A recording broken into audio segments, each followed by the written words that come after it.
Hey, what's up guys? John here. So today I'm going to try to show you how to get the penultimate metal bass tone, solid thick low end with the fucking destroyed clanky ass high bass frequency area and shit that you've heard on a ton of records for like the last 10 years or whatever. Hell, even before that. But this is a technique that's been put to a lot of use in more recent years by different audio engineers, and I learned how to do it myself a couple years ago and I've sort of refined it to just one plugin. So I'm going to show you how to get this awesome bass sound with just one plugin in this motherfucking video. So, fucking check this shit out. So here I have a project file with different stems from my band Nora's single Phantom Planet. I've got the drums, guitars, and synths all bounced out. And then I have here the DI bass, which sounds pretty nice.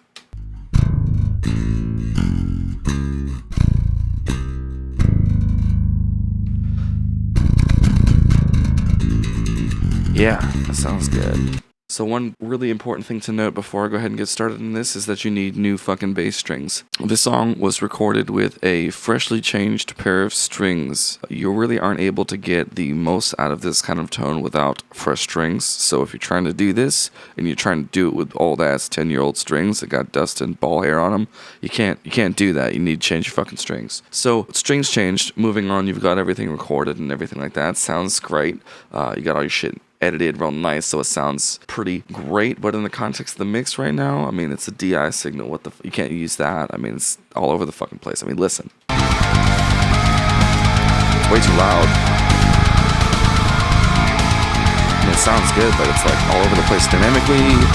You don't have a lot of depth in the high end. There's no distortion. It's not metal without distortion. So we're gonna distort the living shit out of this. Not the low end though, because the low end we want to preserve. We want that to be really thick and nice and smooth. But the high end we want to fucking destroy it, because fuck the high end. Alright, fuck it. So as I said, I'm gonna be doing this with just one plugin, and that glorious magical plugin is called FabFilter Saturn, and you need to get your hands on it like immediately, like yesterday, because I personally use it on everything. After you get your hands on it, we can move forward here by opening Saturn on the bass channel. The great thing about Saturn is that it's got multi-band functionality. You could create, I guess, an infinite number of like EQ bands and process them all so differently, and it's just really amazing. And so for modern bass tones, what a lot of people are doing are taking the low end, like I said earlier, and making it very smooth and thick and just really nice but solid so that it supports the mix well, but they're taking the high end of that bass and just fucking destroying it because it sounds cool. So we're gonna do that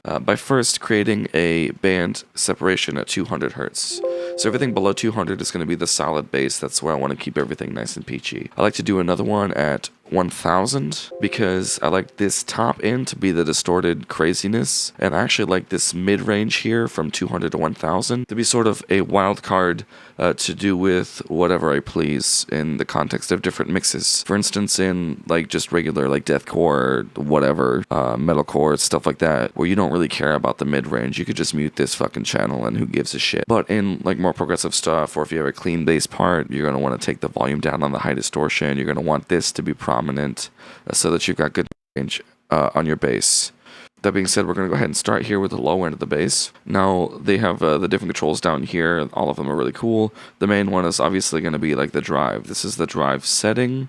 Lots of different modes here. All of them are very, very cool and have different uses. And then you've got your drive bar here and then other settings that we're not really going to mess with too much. So what I like to do typically is put the low end of the bass on something that isn't going to distort it too much, but it's going to give it a nice rich sound. And I find that typically in the tube section here. So I like the warm tube a lot for the low end. We're going to go ahead and do that. And I usually keep it set about 15 to 20 because I don't want it too driven, just the right amount. Because if you drive it too much, it sounds like all fuzzy and shit. It just sounds gross. So here's with it off. You can see it about 20. It thickens up a little bit. And then all the way. Just sounds terrible. It sounds fucking horrible. Don't ever use this. Unless you're going for an effect, which I guess it would sound cool. So anyways, 20 is where we want it. So that's where I'm going to set it. Now, typically, we would also have a compressor on the bass to really make it stay still in the mix, right? Great thing about Saturn is that it has built-in dynamics, and we're going to make use of those right now. So typically you can take this all the way to the top setting 1, which is totally squashed, or you could even like use it as an expander a bit, but we're gonna go ahead and use it as a slight compression here. Especially for the low one, we want it really really solid, so I'm gonna compress it a lot. Let's see if we can get it sounding super solid. So let's go ahead and do this.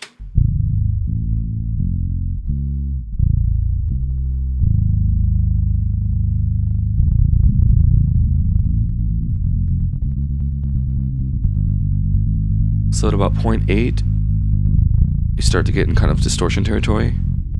So where I want it is about 0.75. As you can hear, it's a lot more solid, although it's still got a little bit of breathing room, so I kind of like it right here. And then typically what I'll do from here is just mix it in with the guitars, so we'll go ahead and mix this in reference with the guitars here. When I do this for bass, I typically go for not really too much being able to hear it, but if I mute it, you definitely notice it's gone. That's kind of where I like my low end of the bass to be, so I'll bring it down until I get to about that point.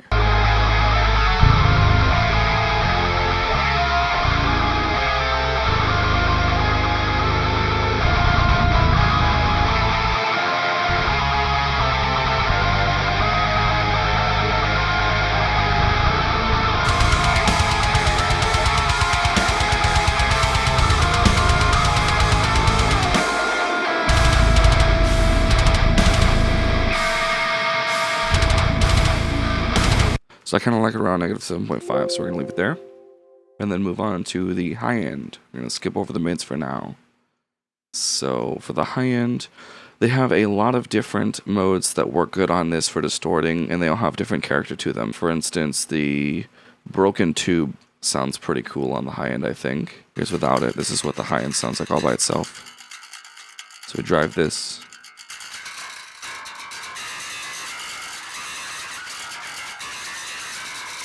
Sounds pretty cool, just distorts it, makes it sound really nice. There's lots of other different settings too that work well, a bunch of different amp settings.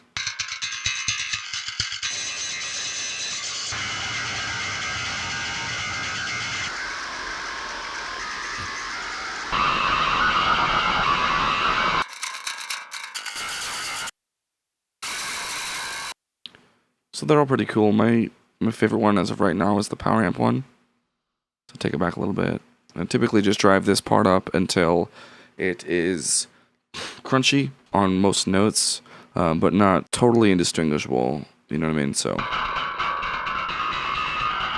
another good thing about the power amp thing is that it boosts the right areas of the mids, the areas that I typically go for in my bass tones, and it also cuts some of the high-end like harshness out naturally when the other ones don't really do that, so you'd have to shape it more with EQ and stuff like that to get it to sit right. This kind of like takes some of the high-end craziness out, and I really like that.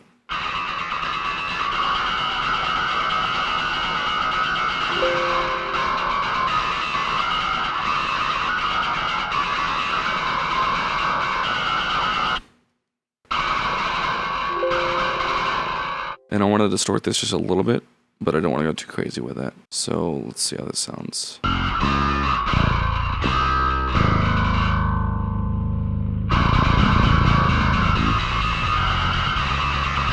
So that sounds pretty cool. I also mix this in reference with the guitars. Same thing, I like to be a supporting factor and not really stand out too much and be too harsh. So I'll go ahead and throw this in here like this.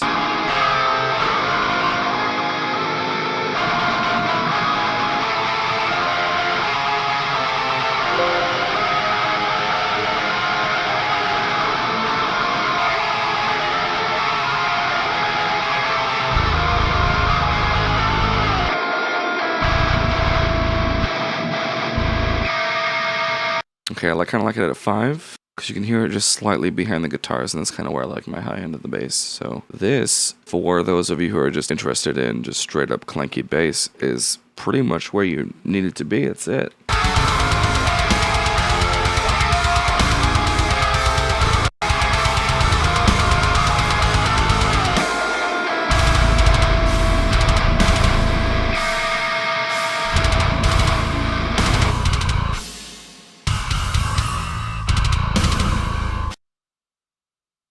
And then from here, you can also use the mid-range to your benefit, however you like. Again, there is so many different settings that you could use on it to obtain different sounds.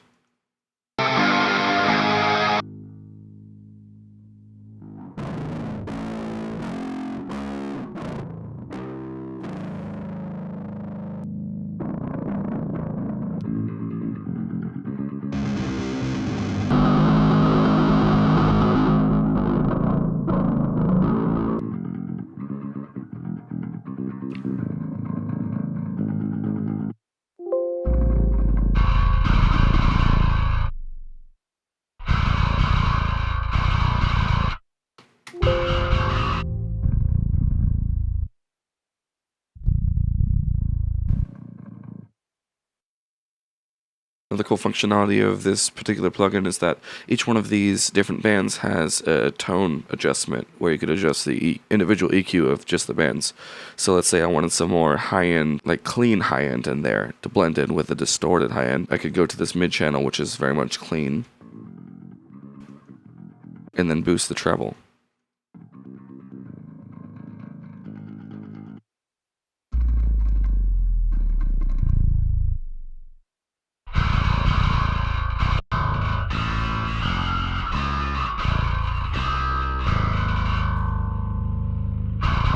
So it'll take the, you know, thing, the crossfade that fades off back here and just kind of boost it up to bring a little bit of that clean presence in and mix it with the distorted channel here. And guys, that's basically it. From here, you can eliminate or do whatever you would normally do with it, but this is the essential bass tone foundation right here, and I've done it all just with this one plugin. As you can hear, it sounds pretty good.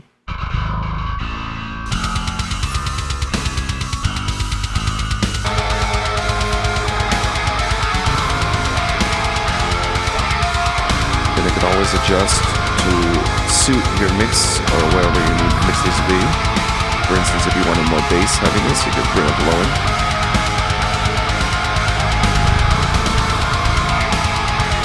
Maybe leaving sitting at about -5. That way you can really feel it.